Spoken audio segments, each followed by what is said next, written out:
இடைப்பட்டு ஆண்டவர் பேசியிருக்கிறார். యెహోవా తండ్రి మనతో పాటు మాట్లాడి ఉన్నాడు. எத்தனை பேர் விசுவாசிக்கிறீங்க? ఎంతమంది విశ్వసిస్తున్నారు? ஆமென். ఆమేన్. ஏன்னா கர்த்தருடைய ஆசீர்வாதமோ ఐశ్వర్యத்தை தரும். యెహోవా ఆశీర్వాదం మనకు ధనాన్ని ఇస్తుంది. அதனோடு கூட வேதனையை கூட்டார்.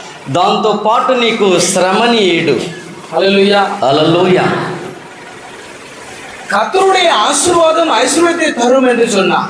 యెహోవా ఆశీర్వాదం మనకి ఐశ్వర్యాన్ని ఇస్తుందంటే அது நமக்கு வேதனை அளிக்கக்கூடியதாக இருக்காது. అది మనకు వేదన ఇవ్వదు. அது ஆசீர்வாதமான சந்தோஷமான மகிழ்ச்சியான ஒரு நாளாக అది సంతోషము ఆనందం మనకు అనుగ్రహిస్తుంది. ஹல்லேலூயா. హల్లెలూయా. ஆனா அது பூமிக்குரிய ஆசீர்வாதமானா நாம் ஆண்டவரிடத்துல அதிகமாய் கேட்போம். అది భూసంభమైన ఆశీర్వాదం అయితే మనం జాస్తి అడుగుతూ ఉంటాం. ஹல்லேலூயா. హల్లెలూయా. ஆவிக்குரிய ஆசீர்வாதம் வேணுமானா நாம கொஞ்சமா கேட்போமா? అంటే ఆత్మీయ ఆశీర్వాదం మనకు కావాలంటే మనం ఎంత కావాలని అడుగుతామా? எந்த ஆசீர்வாதம் உங்களுக்கு அதிகமா வேணும்? ఏ ఆశీర్వాదం మీకు జాస్తి కావాలి చెప్పండి. ఏ ఆశీర్వాదం? ఆవికుரிய ఆశీర్వాదమా, భూమికుரிய ఆశీర్వాదమా? అనగా ఆత్మీయ ఆశీర్వాదమా లేకపోతే లోకపు ఆశీర్వాదమా? హల్లెలూయా. அதுதான் நிலையானது, అదే స్థిరమైనది. இந்த ஆவிக்குரிய ஆசீர்வாதத்தை நாம பெறுவோமானா இதை ஒருவரும் பறிக்க முடியாது. దేవుడు అనుగ్రహించిన ఆశీర్వాదం మనం పొందుకున్నామంటే ఎవరు అడ్డగించలేరు. ஆனால் பூமிக்குரிய ஆசீர்வாதத்தை நாம் கேட்டு பெற்றுக் கொள்வோமானா ஆண்டவர் அதை கொடுப்பாரு. అయితే లోక సంబంధమైన ఆశీర్వాదాన్ని మనం పొందుకున్నామంటే సాతాను తీసివేస్తాడు. ஆனால் அது நிலையானது அல்ல, అది స్థిరమైనది కాదు. ஹல்லேலூயா. హల్లెలూయా. எந்த ஆசீர்வாதம் உங்களுக்கு வேண்டும்? మీకు ఏ ఆశీర్వాదం కావాలి? இன்றைக்கு ஆசீர்வாதத்தை குறித்து ஆண்டவர் நம்மோடு பேசினார். ఈ నేటి దినమందు ఆశీర్వాదం గురించి దేవుడు మనతో మాట్లాడాడు. கர்த்தரிடத்திலே கேட்கிறவன் பெற்றுக்கொள்வான். దేవుని యందు అడిగేవాడు తప్పకుండా పొందుకుంటాడు. எதை கேட்பீர்கள்? వేటిని మీరు అడుగుతున్నారు? చెప్పండి. హల్లెలూయా. హల్లెలూయా. எதை கேட்பீங்க? వేటిని అడుగుతున్నారు? ఆవికుரிய ఆశీర్వాదం, ఆత్మ సంబంధమైన అభిషేకం. అభిషేకం మనకు కావాలి. వల్లమై అనగా దేవుని ప్రభావం మనకు కావాలి. ఆయన ఇచ్చే వరాలు మనకు కావాలి.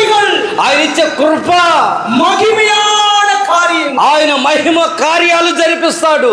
ఇవేగల్ ఎல்லாம் ఆవికుரிய ఆశీర్వాదமாய் இருக்கிறது. ఇవి అన్ని కూడా ఆశీర్వాదమైన ఫలాలు అనిపిస్తున్నాయి. இதை நீங்கள் பெற்றுக்கொள்வீர்களானால் சாத்தான் உங்ககிட்ட நெருங்கவே முடியாது. వీటిని మీరు పొందుకున్నారంటే సాతాను మీ దగ్గరకు రాడు.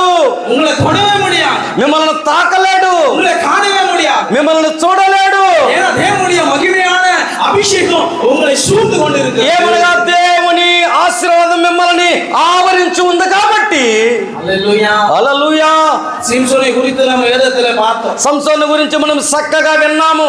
சிம்சோனுடைய தகப்பனார் இடத்திலே ஆண்டவர் தம்முடைய தூதர்களை அனுப்பி இப்படிப்பட்ட ஒரு பிள்ளையை நான் உங்களுக்கு பெரும்படி கொடுப்பேன். దేవుడు వాగ్దానములు ఇచ్చి ఇలాంటి కుమారుడిని నేను ఇవ్వబోతున్నానని సిమ్సోన్ తండ్రితో మాట్లాడాడు. இந்த பிள்ளையை எப்படி வளர்க்க வேண்டும், எப்படி எல்லாம் நடத்த வேண்டும் என்று ஆண்டவர் தீர்க்கம் தெளிவாக அவர்களுக்கு சொன்னார். ఈ బిడ్డని ఏ విధముగా సాకాలి, ఏ విధముగా పెంచాలి, ఏ విధముగా ఉంచాలని చక్కగా దేవుడు తల్లిదండ్రులతో మాట్లాడాడు. హల్లెలూయా. హల్లెలూయా. அதன்படியெல்லாம் பிள்ளையை நடத்தினார்கள். ఆ విధంగా బిడ్డల్ని చక్కగా పెంచి తీర్చారు. ஆண்டவர் நம்முடைய பிள்ளைகளுக்கு கூட அப்படிதான் ஆண்டவர் சொல்லி, అవును, మన బిడ్డలను కూడా ఆ విధముగా పెంచాలని దేవుడు మనతో మాట్లాడుతూ ఉంటాడు. பெற்றோர்களாகிய நமக்கு அவர் சொன்ன ஒரு வார்த்தை, తల్లిదండ్రులైన మనకి ఆయన తెలియజేసే మాట ఏమనగా, பிள்ளைகளை நடத்த வேண்டிய வழியிலே நடத்து, బిడ్డల్ని ఏ దారిలో నడిపించాలనో ఆ దారిలో నడిపించండి. நீ நடத்த தவறினால் నువ్వు ఆ విధంగా నడపలేకపోయావంటే கண்ணீர் வடித்து கொண்டிருப்பாய், నీవు కన్నీరు విడుస్తూ ఉంటావు.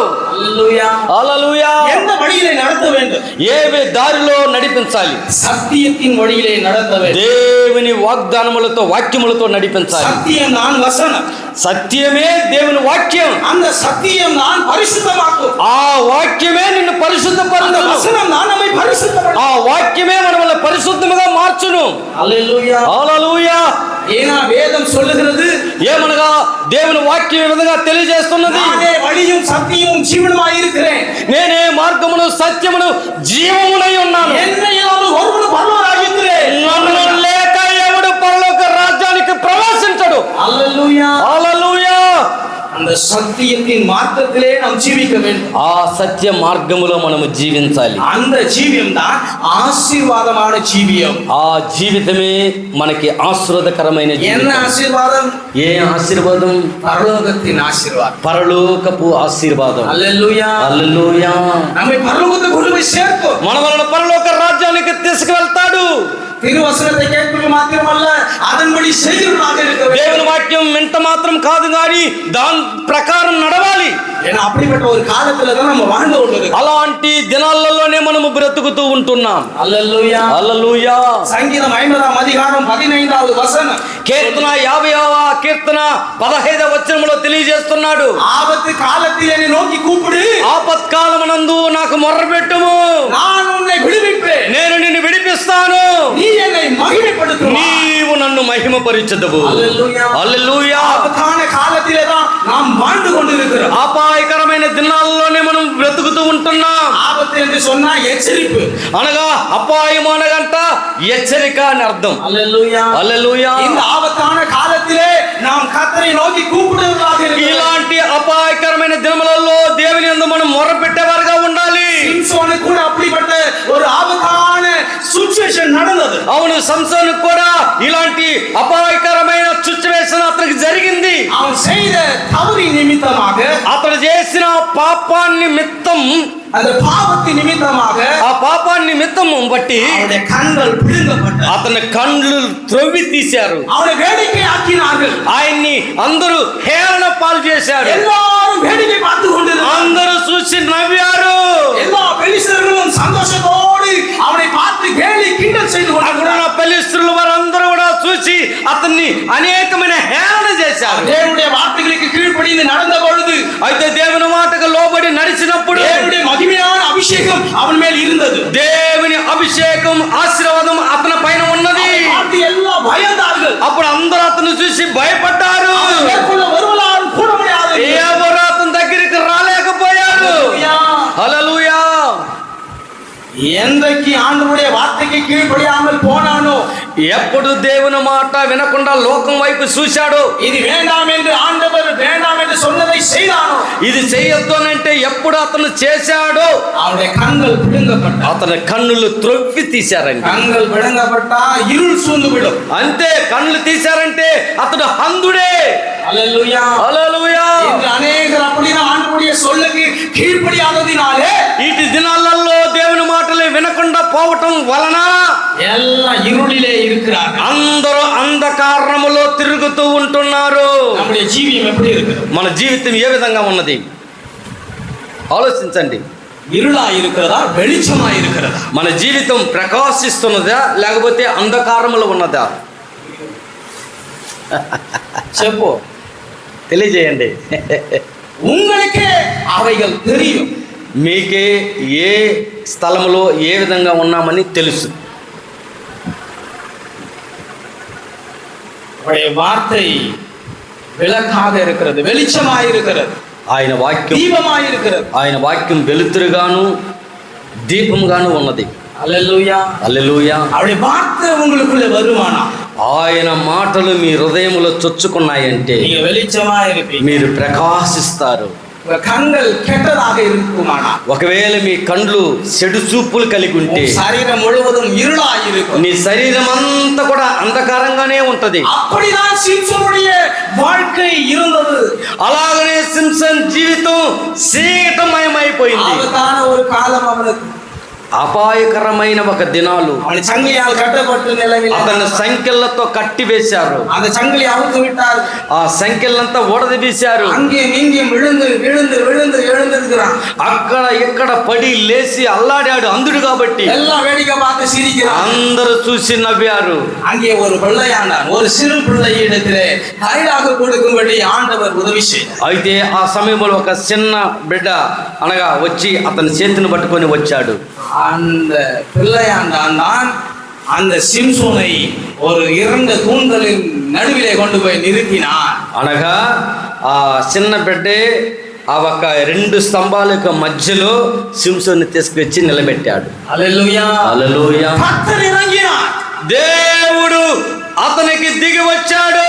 அந்த நேரத்திலே சிம்சோன் ஆண்டவரை நோக்கி கூப்பிட்டபடினா ఆ సమయంలో యెహోవా దేవుడిని సింసోన్ పిలవటం వలన పాపங்களை அறிக்கை செய்தபடினா అతడు తన పాపాలను ఒప్పుకున్నాడు కాబట్టి అతడు తనలో తాను గ్రహించాడు కాబట్టి ஒரு விஷயம் எனக்கு தயவு செய்யும். అయ్యా ఒకసారి నన్ను క్షమించమని అడిగాడు. தயவு செய்யும். ఒకే ఒకసారి నన్ను క్షమించున్నాయా எனக்கு பலன் கொடும் என்று అయ్యా పోయిన బలం నాకు ఇవ్వమని అడిగాడు. பலன் கொடுத்தா మళ్ళా బలాన్ని ఇచ్చాడు. அந்த 2 தூண்களையும் இடது கையிலும் வலது கையிலும் பிடித்து அசைத்தார். ఆ 2 స్తంభాల్ని ఎడమ చేతిలో ఒకటి ఈ కుడి చేతిలో ఒకటి కట్టారు. వాటిని ఒరిగించాడు. హల్లెలూయా. హల్లెలూయా. அசைத்த மாத்திரத்திலே 2 தூண்கள் மாத்திரமல்ல அந்த இடமே அசைந்தது. అనగా అతను 2 చేతుల్లో లాగటం వలన ఆ స్థలమే దద్దరిల్లిపోయింది. హల్లెలూయా. హల్లెలూయా. அவன் உயிரோடு இருந்த பொழுது பெலிஸ்தர்களை கொன்றதை காட்டிலும் అతడు ప్రాణముతో ఉన్నప్పుడు ఫిలిష్తీయుల్ని ఎంతమంది చంపాడో அவன் கடைசி உயிர் போகும் பொழுது அநேக பெலிஸ்தர்களை கொன்று போட்டான். అతడు ప్రాణం విడిచేటప్పుడు అనేకమైన ఫిలిష్తీయుల్ని చంపాడు. హల్లెలూయా. హల్లెలూయా. இந்த சிம்சனுடைய குரலை ஆண்டவர் கேட்டார். సంసోన్ మాట ఆయన ప్రార్థన దేవుడు విన్నాడు. ஆபத்து காலத்தில் என்னை நோக்கி கூப்பிடு என்று வேதம் சொல்லுகிறபடி ఆపత్కాలమందు నువ్వు నన్ను మొరపెట్టిన ఎడల சிம்சோன் தேவனை நோக்கி கூப்பிட்டான். సింసోన్ దేవుని అడిగి పొందుకున్నాడు. தேவன் இறங்கினார். దేవుడు అతనికి దిగి వచ్చి தேவன் பலனை தந்தார். మళ్ళా బలాన్ని ఇచ్చాడు. அந்த பெலிஸ்தர்களெல்லாம் கொன்று போடும்படி கர்த்தர் பெரிய காரியம் செய்தார். అతని పైన కంకం కట్టుకుని ఉన్న ఆ ఫిలిష్తీయులందరిని చంపడానికి ఆజ్ఞ ఇచ్చాడు. హల్లెలూయా. హల్లెలూయా. కూడా ఆపత్తు కాలத்தில் தான் நாம் வாழ்ந்து கொண்டிருக்கிறோம். మనము కూడా ఇలాంటి అపాయ కాలంలోనే మనం இந்த ఉంటున్నాం. உலகமே நம்மை வேடிக்கை பார்க்கும் நிலை இன்று காணப்பட்டு கொண்டிருக்கிறது. అవును, ఈ లోకమే క్రైస్తవులను చూచే దినాలలో రానై ఉంటుంది. பிரசங்கம் பண்ணினால் சுவிசேஷம் அறிவித்தால் அங்கே ஒதுக்கிறார்கள், அடிக்கிறார்கள், ஊழியக்காரர்களை கொன்று போடுகிறார்கள். అనగా దేవుని వర్తమానాన్ని అందించే సమయంలో వారికి సువార్త చెప్పే సమయంలో సువార్తికుల్ని పాస్టర్ల్ని కొడుతూ చంపుతూ ఉంటున్నారు. பிள்ளைகள் விடுதலையாய் கர்த்தரை ஆராதிக்க முடியல, விடுதலையாய் கர்த்தரை துதிக்க முடியல, விடுதலையாய் ஜெபிக்க முடியல. దేవుని బిడ్డలు ఆ సంపూర్ణంగా దేవుని నామాన్ని గణపరచలేక భయపడుతూ దేవుని ఆరాధిస్తున్నారు. కాలం எப்படிப்பட்டதாக இருக்கிறது என்று சொன்னா இது ஆபத்தான காலம். ఏమనగా ఇది మనం కడసి కాలములో అపాయకరమైన కాలములో எப்படி ஆபத்து காலமாக இன்று நாம் சொல்லுகிறோம் என்று சொன்னால் ఎందుకు ఇలాంటి దినాలలో మనం ఉంటున్నామని మనం తెలియజేస్తున్నామంటే 12వ అధికారం 12వ వచనం சொல்லுகிறது. ప్రకటనలో 12వ అధ్యాయం 12వ వచనంలో ఈ విధంగా తెలియజేస్తున్నాడు. எடுத்து வாசிப்போம் பார்க்கலாம். దాన్ని మనం చదివదాం. ప్రకటన 12:12. తమిళ్లో పడిన తెలుగులో పడి తెలుగులో కూడా చదవండి. ప్రకటన 12. అందుచేత సర్వలోక నివాసులారా, భూమి సముద్రమా మీకు శ్రమ, అపవాది తెలుసుకొని మీ యొద్దకు దిగి వచ్చున్నాడని చెప్పాను. హల్లెలూయా. హల్లెలూయా. இங்கே வேதம் தெளிவாய் சொல்லுகிறது. ఇక్కడ దేవుని వాక్యం చాలా తేటగా మనతో మాట్లాడుతున్నాడు. ஆகையால் కాబట్టి பரலோகங்களே, పరలోకమా, ஆவியில் வாசமாய் இருக்கிறவர்களே, పరలోకపు నివాసులారా, நீங்க களி கூறுங்கள். ఉత్సాహతుని చేయుడి. பூமியிலும் சமுத்திரத்திலும் குடியிருக்கிறவர்களே, మీరు సముద్రమును మీకు శ్రమను, உங்களுக்கு ஐயோ, మీకు అయ్యో అని ஏன் అంటున్నాడు. தெரியுமா? ఎందుకు తెలిసినా, பிசாசுக்கு கொஞ்ச காலம் தான் உண்டு என்று அறிந்து ఏమనగా పిశాచుకి కొంతకాలం మాత్రమే ఉంటాడు. அவன் மிகுந்த கோபம் கொண்டு అతడు భయంకరమైన ఉద్రేకత కలిగి உங்களிடத்தில் இறங்கினபடியினால் అక్కడ రావటం వలన ஆபத்து வரும் என்று கண்டே. అక్కడ అపాయం రావట నా కళ్ళారా చూచాను. హల్లెలూయా. హల్లెలూయా. இந்த ஆபத்திலே தான் இன்று நாம் வாழ்ந்து கொண்டிருக்கிறோம். ఇలాంటి అపాయకరమైన దినాలలోనే మనం బతుకుతూ ఉంటున్నాం. பலவிதமான வியாதிகள் பரவி கொண்டிருக்கிறது. అనేకమైన వ్యాధులు వ్యాపించాయి. அரசியலிலே பலவிதமான மாற்றங்கள் உருவாகி கொண்டிருக்கிறது. అనగా పొలిటికల్లో కొన్ని వ్యత్యాసాలు వచ్చాయి. பிள்ளைகளுக்கு விரோதமாய் అనేక செயல்பாடுகள் நடந்து கொண்டிருக்கிறது. దేవుని బిడ్డలకి వ్యతిరేకంగా నడుచుకుంటున్నారు. సభలెல்லாம் ఇడికப்படுகிறது. అనగా సంఘాలంతా కూడా పొడిచివేస్తున్నారు, మణిగడికப்படுகிறது. అక్కడక్కడ సువార్తంతను కూడా బంధిస్తున్నారు. இப்படிப்பட்ட காலத்தில் வாழ்கிற நம்மை பார்த்து ஆண்டவர் சொல்லுகிறார், ఇలాంటి దినాలలో మన దేవుడు మనతో ఈ విధంగా మాట్లాడుతున్నాడు. என்னை நோக்கி கூப்பிடு, నన్ను మొరపెట్టి పిలువుము, நான் உன்னை விடுவிப்பேன், నేను నిన్ను విడిపిస్తాను, நீ என்னை மகிமைப்படுத்து, నీవు నన్ను మహిమపరచెదవు. హల్లెలూయా, హల్లెలూయా. நம்ம கர்த்தரை మహిమపడుతూ கொண்டே இருக்கணும். మనము దేవుని నామాన్ని మహిమపరుస్తూనే ఉండాలి. கர்த்தரை మహిమపడుతూ கொண்டே இருக்கணும். ఆయన నామాన్ని మహిమపరుస్తూనే ఉండాలి. கர்த்தரை எப்பொழுதும் நாம் துதித்து கொண்டே இருக்கணும். దేవుడిని ఎల్లప్పుడూ స్తుతిస్తూనే ఉండాలి. அப்படி துதித்து கொண்டிருந்த தாவீதுக்கு தேவ பலன் அதிகமாய் இருந்தது. ఆ విధముగా దేవుని నామాన్ని గణపరుస్తున్న దావీదుకి ప్రత్యేకమైన బలం ఉన్నది. இஸ்ரவேல் ஜனத்திலே பெரிய ஒரு மடங்கடிக்கப்படுகிற சூழ்நிலை உருவானது. అనగా ఇశ్రాయేలు జనాంగములలో ఒక భయంకరమైన ఒక కార్యక్రమం గోలియాతు పెరియవనాய் నిன்றான். అక్కడ గోలియాతు ఒక పెద్దవాడిగా నిలబడ్డాడు. அவனை வீழ்த்தடிக்க யாராலையும் முடியல. అతన్ని హతమార్చాలంటే ఎవరి వల్ల కుదరలేదు. హల్లెలూయా, హల్లెలూయా. పోర్ వీరులుగా இருக்கிறார்கள்.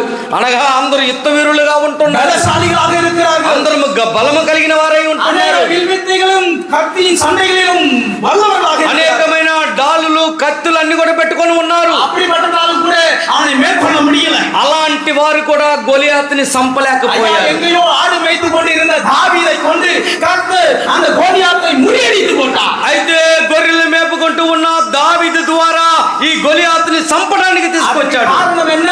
దానికి కారణం ఏమిటి? கர்த்தரை எக்காலமும் துதித்து கொண்டே இருந்தார். ఎల్లప్పుడు దేవుని నామాన్ని గణపరుస్తూనే ఉన్నాడు. வல்லமை உண்டு. అప్పుడు ఎల్లప్పుడు దేవుని నామాన్ని స్తుతిస్తూ ఉన్నాడు. இஸ்ரவேல் ஜனங்கள் அப்படி துதித்தபடினாலேதான் எரிகோ கோட்டையெல்லாம் உடைக்கப்பட்டது. ఇశ్రాయేలు ప్రజలు ఆ విధముగా దేవుని నామాన్ని గణపరచడం వలన ఎరికో కోటలు విడిపడిపోయాయి. இருக்க வேண்டும். దేవుణ్ణి ఎల్లప్పుడు స్తుతిస్తూనే ఉండాలి. துதி நாவு உங்களிலே இருக்கப்பட வேண்டும். ఇలా స్తుతించే నాలుక మీలో ఉండాలి. హల్లెలూయా, హల్లెలూయా. என்னை நோக்கி கூப்பிடு, நான் உன்னை விடுவிப்பேன். నువ్వు నాకు మొరపెట్టు, నేను నిన్ను విడిపిస్తాను. நீ கர்த்தரை மகிமைப்படுத்த வேண்டும். నీవు దేవుని నామాన్ని మహిమపరచాలి. கர்த்தரை மகிமைப்படுத்துவது என்றால் என்ன? దేవుని నామాన్ని మహిమపరచాలంటే ఏంటి చెప్పు, சொல்லுங்க. கர்த்தரை மகிமைப்படுத்துவது எப்படி? దేవుని నామాన్ని எப்படி மகிமைப்படுத்தினால் அவர் சந்தோஷப்படுவார். నువ్వు ఏ విధముగా దేవుని నామాన్ని గణపరిస్తే ఆయన సంతోషిస్తాడు. என்ன செய்தால் ஆண்டவர் சந்தோஷப்படுவார்? ఎలా ఉంటే ఆయన ఆనందిస్తాడు. ஸ்தோத்திர பலியிடுகிறவன் என்னை மகிமைப்படுத்துகிறான். స్తోత్ర బలిలు అర్పించేవాడు నన్ను మహిమపరుస్తున్నాడు. అనేక స్తోత్రங்களை நாம் ஏறெடுத்து கொண்டே இருக்கணும். మనం అనేకమైన స్తోత్ర బలులు అర్పిస్తూనే ఉండాలి. அதிகாலையில் எழுந்து கர்த்தரை நாம் ஸ்தோத்திரித்து கொண்டே இருக்கணும். ఉదయ కాలంలో లేచి ఆయన నామాన్ని గణపరుస్తూనే ఉండాలి. அப்படி நாம் ஸ்தோத்திரிக்க ஸ்தோத்திரிக்க ஸ்தோத்திரிக்க சத்துருக்கள் எல்லாம் நடுநடுங்கும், பிசாசின் கிரியைகள் எல்லாம் அழிந்து எரிந்து சாம்பலாய் போகும். ఆ విధముగా మనం స్తుతించినప్పుడు దేవుని నామాన్ని గణపరిచినప్పుడు సాతాను మన దగ్గరికి రాడు, సాతాను నాశనం అయిపోతాడు. ஒரு சாட்சி நான் உங்க மத்தியிலே சொல்லுகிறேன். నేను ఒక చిన్న సాక్షిని మీ మధ్యలో ஒரு పంచుకుంటున్నాను. வீட்டிலே நாங்க ஜெபிக்க கடந்து போயிருந்தோம். మేము ఒక ఇంటిలో ప్రార్థన చేయడానికి వెళ్ళాము. அந்த வீட்டிலே பயங்கர பிரச்சனை உண்டாயிருந்தது. అనగా ఇంట్లో అనేకమైన ప్రాబ్లమ్స్ జరుగుతూ ఉన్నాయి. கணவருக்கும் மனைவிக்கும் இடையே பயங்கர பிரச்சனை. అనగా భార్య భర్తలకి ఒకే విధమైన గొడవలు. மனைவி அவளை பார்த்தால் கணவருக்கு பிடிக்கவே பிடிக்காது. అనగా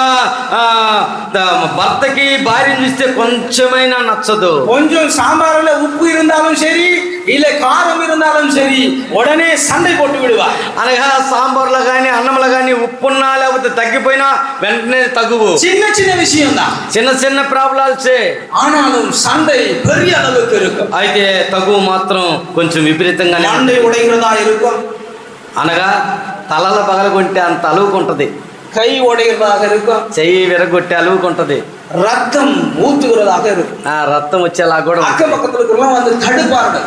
పక్కింటి వారందరూ కూడా వచ్చి అడ్డం என்ன చేస్తారు. பிரச்சனைனா சின்ன பிரச்சனை.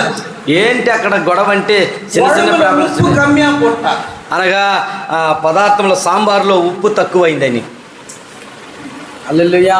హల్లెలూయా. ఇది பிசாசுனுடைய கிரியை.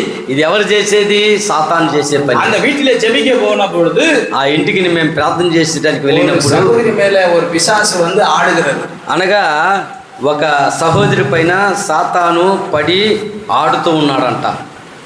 யார் என்னன்னு சொல்லி கேட்டா, నువ్వు ఎవరవు, నువ్వు ఎక్కడి నుంచి వచ్చావని అడిగితే, நான் இந்த பக்கத்து ஜன்னலாண்ட தான் என் கோயில் இருக்குதுன்னு சொல்லி, అనగా ఈ జనల పక్కనే నా ఒక టెంపుల్స్ ఉందని చెప్పిందంట. எதுக்கு இந்த குடும்பத்தில் இந்த பிரச்சனைகள்லாம் வருதுன்னு கேட்டால் அதுக்கு காரணம் நான் தான் சொல்லுவேன். ఎందుకు ఆ ఇంటిలో ఈ విధమైన గొడవలు వస్తున్నాయి అంటే దానికి కారుకుడిని నేనే సాతాను అన్నదంట. హల్లెలూయా. హల్లెలూయా. என்னால இங்க இருக்கவே முடியலன்னு சொல்லுது. అనగా నేను ఇక్కడ ఉండలేకపోతున్నాను. எப்ப பார்த்தாலும் இந்த அம்மா ஸ்தோத்திரம் ஏதோ சொல்லுது, மந்திரம் ஏதோ சொல்லுது, ஆனா சோத்திரம் வாயில வரல, ஏதோ சொல்லுது, என் உடம்பெல்லாம் எரியுதுன்னு அந்த ஆவி அலறுது. అయితే ఆమె ఎల్లప్పుడూ ఆమె దేవుణ్ణి స్తుతిస్తూ ఉంటుంది. ఇందువల్ల నాకు అప్పుడప్పుడు ఒళ్ళంతా మంట పడుతుంది సాతాను అనిందంట. இதனாலதான் கணவர் மேல ஏறி நான் சண்டையை வலிக்கிறேன். కాబట్టి నేను మీ భర్త లేనికి దూరి ఇలాంటి తగులు పెడుతున్నాను. அந்த அம்மாவை அதை சொல்ல வேணாம்னு சொல்லு. ఆమెని ఆ మాట స్తుతించని చెప్పొద్దని చెప్పి அதை சொன்ன உடம்பெல்லாம் எரியுது. అలా మాట్లాడితే నా ఒళ్ళంతా మండుతుంది. హల్లెలూయా. హల్లెలూయా. ఈ స్తోత్రం சொன்னா పిశాచికి ఎరిచలు ఉండాలి. దేవునికి నీ స్తోత్రం చెల్లిస్తే సాతానికి ఒళ్ళంతా మండుతుంది. దేవుడి అగ్ని ఇறங்கும். దేవుని ఆత్మ, దేవుని అగ్ని దిగులు వచ్చును. அந்த அக்கினிக்கு முன்பாக சாத்தானால நிற்க முடியாது. ఆ అగ్ని ఎదుట సాతాను నిలబడలేడు. உங்களை బలహీనపడినాலும் నీ స్తోత్రం అన్ని. నువ్వు బలహీనుడుగా ఉన్నావా, నువ్వు దేవుని స్తుతించు. அந்த బలహీనం எல்லாம் நீங்கி போகும். నీలో ఉన్న బలహీనత అన్ని కూడా నిన్ను వదిలిపెట్టిపోవు. హల్లెలూయా. హల్లెలూయా. கர்த்தர் பலப்படுத்துகிறார். దేవుడు నిన్ను బలపరుస్తున్నాడు. ஏனா பலப்படுத்தும் கிறிஸ்துவினால் எல்லாவற்றையும் செய்ய பலன் உண்டு. నిన్ను బలపరిచే దేవుని వల్ల సమస్తం చేసేదానికి ఆయన సమర్థుడు. நாம் எதை கேட்டாலும் தேவ சித்தத்தின்படியில கேட்கணும். మనం ఏది అడిగినా ఆయన చిత్తానికి అప్పగించి. 1 யோவான் 5ஆம் அதிகாரம் 1 యోహాను 1వ అధ్యాయం 14-15 వచనங்களை వాసి. 14-15 వచనాలు మనం చదువుకుందాం. 1 యోహాను 14వ అధ్యాయం 5వ అధ్యాయం 14-15 వచనాలు. 1 యోహాను 5వ అధ్యాయం 14-15 వచనాలు మనం చదువుకుందాం. చదవండి. நாம் எதையாகிலும் அவருடைய சித்தத்தின்படி கேட்டால் அவர் நமக்கு செவி கொடுப்பது அவரை பற்றி நாம் கொண்டிருக்கிற தைரியம். ஹல்லேலூயா. హల్లెలూయా. எதை ஆண்டவரிடத்துல கேட்டாலும் தேவ சித்தத்தின்படியில கேட்கணும். నువ్వు ఏది అడిగినా దేవుని చిత్తాను ప్రకారంగా నువ్వు అడగాలి. என்னை நோக்கி கூப்பிடு, நான் உனக்கு என்ன செய்வேன்? మరు ఉత్తరవు கொடுப்பேன். నువ్వు నన్ను మొరపెట్టి పిలువు, నేను నీకు ఉత్తరం ఇస్తాను అంటున్నాడు. హల్లెలూయా. హల్లెలూయా. அவர் நோக்கி நாம் கேட்பது அவர் சித்தத்தின்படி கேட்கணும்.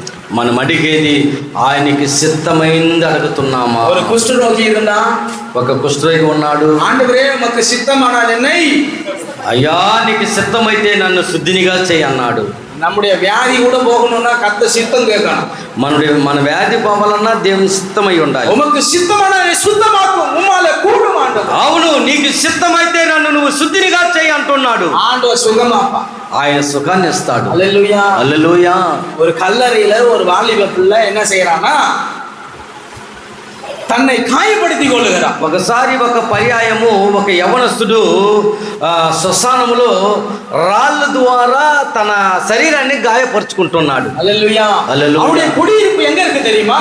అతను ఉండే నివాస స్థలం ఏది తెలుసా? கல்லறை தான் அவனுடைய குடியிருப்பு. ఆ శ్మశానమే అతని నివాస స్థలం. அவன் எப்பொழுதும் இரவும் பகலும் அவன் என்ன செய்வானா, கல்லறையில் இருந்து அவன் கூக்குரலிட்டு கொண்டிருப்பானா. ఆ యవనస్తుడు ఎల్లప్పుడూ ఆ శ్మశానములలో అరుస్తూ రాళ్ళతో కొట్టుకుంటూ ఉంటాడంట. அது மாத்திரமல்ல, அவன் கல்லுகளினாலே தன்னை காயப்படுத்தி கொண்டே இருப்பான். అనగా రాళ్ళు తీసుకొని తను గాయపరుచుకుంటే ఒక వ్యక్తి అంట. யாரும் அவன் கிட்ட நெருங்கவே மாட்டாங்க. ఎవరు అతని దగ్గరికి రాలేరు. ஆனா இயேசு அவனை நோக்கி வந்தார். అయితే యేసు ఆయన దగ్గరికి వచ్చి దూరத்திலே அவனை கண்ட பொழுது, దూరము నుండి ఆయన్ని చూసినప్పుడు హల్లెలూయా, హల్లెలూయా, పిశాసు నడుంగినది. సాతాను అతన్ని చూసి భయపడిపోయాడు. దేవకుమారుడే உமக்கும் எனக்கும் என்ன? దేవుని కుమారుడా, నీకు నాకు ఏమిటి పొత్తు? என்னை வேதனைப்படுத்துவாய் இங்கு வருகிறாய். నన్ను నువ్వు వేదన పరచడానికి ఇక్కడికి వచ్చావా? హల్లెలూయా హల్లెలూయా என்று பணிந்து கொண்டது. అతడు సాతాను ఆయన దగ్గరికి వచ్చి తన్ను తాను తగ్గించుకున్నాడు. హల్లెలూయా హల్లెలూయా. ஆண்டவர் அவனை சுகமாக்கினார். అయితే మన ప్రభు అయిన యేసుక్రీస్తు அவன் கல்லுகளினாலே அவன் தன்னை காயப்படுத்துவனாய் காணப்பட்டான். అతడు రాళ్ళ ద్వారా తన శరీరాన్ని గాయపరుచుకుంటూ ఉన్నాడు. இன்று நாம கூட பல காரியங்களை கொண்டு நாமளே காயப்படுத்திக் கொள்கிறோம். అవును, కొన్ని దినాలలో మనకు వచ్చే శ్రమలను బట్టి మన శరీరాన్ని మనమే గాయపరుచుకుంటున్నాం. எப்படி காயப்படுத்துறோம்? ఏ విధంగా గాయపరుచుకుంటున్నాం? இந்த சரீரம் எப்படிப்பட்டதாக இருக்கிறது? ఈ శరీరం ఏ విధంగా ఉంటుంది? விலையேற பெற்றதாக இருக்கிறது. అయితే ఇది చాలా విలువ కలిగి, தேவனுடைய ஆலயமாக இருக்கிறது. ఇది దేవుని ఆలయమై ఉన్నది. ஹல்லேலூயா హల్లెలూయా. தேவனுடைய ஆலயத்தை பலவிதமான கெட்ட போத வஸ்துக்களை கொண்டு அவர்கள் என்ன செய்கிறார்கள்? உள்ளான உறுப்புகளை காயப்படுத்திக் கொள்கிறார்கள். ఆమా.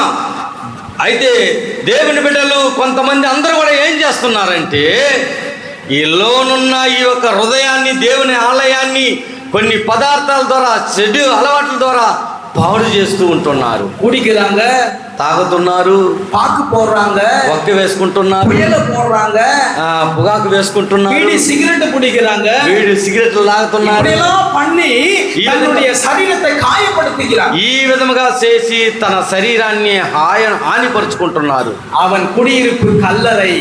అతని నివాసం చేసే స్థలం శ్మశానం. கல்லறையில யாரு இருப்பா? ఆ శ్మశానంలో ఎవరు ఉంటారు? கல்லறையில யாரை கொண்டு போய் வைப்பாங்க? శ్మశానంలో ఎవరిని తీసుకుపోయి అక్కడ పెడతారు? உயிர் இல்லாதவங்களை தான் கொண்டு போய் வைப்பாங்க. ప్రాణం లేనిన మృత దేహాన్ని అక్కడ పెడతారు. ஒருவனுக்குள்ளே கிறிஸ்து இல்லை என்று சொன்னால் அவன் எப்படிப்பட்டவன்? ఒకనిలో క్రీస్తు లేడంటే వాడు ఎలాంటి వాడు? మృతదేహమే. జీవన్ ఇల్లాదవన్, జీవం లేనివాడు. அப்ப அவங்க யாரு? అయితే వాళ్ళు ఎవరు? நடமாடுகிற பிணம், అనగా ప్రాణము లేని శవం. அவங்க தான் கல்லறையில வைக்க முடியும். వారినే శ్మశానంలో పెట్టగలము. அன்னைக்கு அவன் கல்ல எடுத்து தன்னை காயப்படுத்திட்டான். అయితే రాళ్ళు తీసి తన శరీరాన్ని గాయపరుచుకున్నాడు. అప్పుడు நிறைய கர்த்தருடைய பிள்ளைங்க செல்ல எடுத்து காயப்படுத்திக்கிறாங்க. అయితే ఇప్పుడు దినాలలో సెల్లు తీసి తన హృదయాన్ని పాడు చేసుకుంటున్నారు. హల్లెలూయా హల్లెలూయా. உங்க ஜீவியம் எப்படி இருக்கிறது? మీ జీవితం ఏ విధంగా ఉంది? கர்த்தரை நோக்கி கூப்பிடு, యెహోవాని మొరపెట్టి పిలవండి, அவர் உங்களை விடுவிப்பார். ఆయన మిమ్మల్ని విడుదల நாம் చేస్తాడు. கர்த்தரை மகிமைப்படுத்துவோம். మనము దేవుని నామాన్ని మహిమపరచాలి. ఆమేన్. நிச்சயமாகவே கர்த்தர் நம்மை ஆசீர்வதிப்பார். నిజంగానే దేవుడు మనల్ని என்ன ஆசீர்வாதம்? ఏ విధమైన ఆశీర్వాదం? பரலோகத்துக்குரிய ஆசீர்வாதம். పరలోకపు ఆశీర్వాదం. பரலோகத்துக்குரிய ஆசீர்வாதம். ఆ పరలోకపు కలిగిన ఆశీర్వాదం. హల్లెలూయా హల్లెలూయా. கேளுங்கள் அப்பொழுது உங்களுக்கு கொடுக்கப்படும். అడగండి మీకు ఇవ్వబడును. கேட்கிறவன் அதை பெற்றுக்கொள்வான். అడిగిన వాడు పొందుకుంటాడు. ஆமா, అవును. மீனை கேட்டா பாம்பை கொடுக்க மாட்டார். చేపను అడిగితే పామునివ్వడు. அப்பத்தை கேட்டா கல்ல கொடுக்க மாட்டார். రొట్టెని అడిగితే రాళ్ళనివ్వడు. யாருகிட்ட கேட்டா இதெல்லாம் செய்வாங்க? ఎవరిని అడిగితే ఎవరు ఇలా అంటే நம்ம பெற்ற ఇస్తారు. தாய் தகப்பன் இடத்துல போய் கேட்டா இவைகளை எல்லாம் அவங்க நன்மையானதை தான் செய்வாங்க. నీ తల్లిదండ్రుల దగ్గర నువ్వు వెళ్ళి అడిగామంటే నీకు అన్ని మంచిగానే ఇస్తారు. பொல்லாதவர்களாகிய உங்கள் பெற்றோர்களே உங்களுக்கு நன்ன ஈவுகளை செய்யும் பொழுது, అనగా లోక సంబంధమైన నీ తల్లిదండ్రులే నీకు మంచి ఇవ్వాలని ఆలోచన తలంచినప్పుడు, வானத்தையும் பூமியையும் படைத்த சர்வ வல்லமையுள்ள தேவனிடத்துல நீங்கள் கேட்கிற ஆவிக்குரிய ஆசீர்வாதத்தை அவர் தர நிச்சயமாயிருக்கிறார். భూమి ఆకాశములను సృజించిన యెహోవా దేవుని నువ్వు అడిగినప్పుడు అడిగినవి నువ్వు పొందుకుంటావు. హల్లెలూయా. హల్లెలూయా. நீங்க கேட்பீங்களா? మీరు అడగతారా? என்ன கேட்கணும்னா మీరు ఏం అడగాలంటే ஆவியின் அபிஷேகத்தை கொடுங்க. పరిశుద్ధాత్మ అభిషేకాన్ని నాకు ఇవ్వని అడగండి. ஆமென். ఆమేన్. இதுதான் ஆவிக்குரிய ஆசீர்வாதம். ఇదే పరలోకపు ఆత్మీయ ఆశీర్వాదం. இந்த பரிசுத்த ஆவின் அபிஷேகத்தை நம்ம பெற்றுக்கொண்டோமானா ఇలాంటి పరిశుద్ధమైన ఆశీర్వాదాన్ని మనం పొందుకున్నామంటే உலகத்தை ஜெயிக்கலாம். ఈ లోకాన్ని మనం జయించవచ్చు. இந்த உலகத்திலே உபத்திரவங்கள் உண்டு, ఈ లోకములో మనకి శ్రమలు ఉన్నాయి. ஆனாலும் திடன் கொள்ளுங்கள். అయితే నువ్వు బలము కలిగి நான் ఉన్నావు. இந்த உலகத்தை ஜெயித்தேன். నేను లోకాన్ని జయించాను. ஆண்டவர் சொல்லுகிறார். దేవుని చలవిస్తున్నాడు. హల్లెలూయా. హల్లెలూయా. நாம் யாவரும் கண்களை மூடி మనందరం కళ్ళు మూసి ప్రార్థన చేస్తాం. ஜெபம்